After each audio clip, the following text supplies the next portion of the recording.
خوف اور خواہش دو طاقتور ترین تحریکی قوتیں ہیں۔ خوف تخریبی قوت ہے جبکہ خواہش تعمیری قوت ہے۔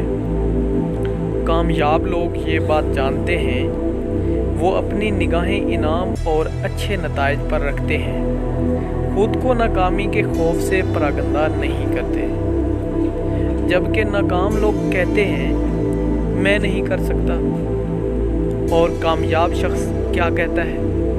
میں کروں گا اور کر کے رہوں گا۔ تحریکی جذبہ اندر سے ابھرتا ہے۔ ہم سب کسی نہ کسی تحریکی جذبے پر چلتے ہیں۔ خوف ہمیں کام کرنے پر ابھارتا ہے، مگر منفی روش پر۔ ناکام شخص قسمت، بیماری، غربت وغیرہ پر نگاہ رکھتا ہے۔ کامیاب آدمی اپنے مقصد کو دیکھتا ہے، حل پر نظریں رکھتا ہے۔ لوگ تاریک پہلو پر اس قدر غور کرتے ہیں کہ ڈر جاتے ہیں۔ ہمیشہ اچھے نتائج پر دھیان دیں اور متحرک رہیں، کام کریں۔ بہت سے لوگ تبدیلی سے ڈرتے ہیں کہ وہ ان کے موجودہ تحفظ کو بگاڑ نہ دیں، مگر اچھے حالات کے لیے تبدیلی لانا ناگزیر ہوتا ہے، بشرطے کہ آدمی چاہیے۔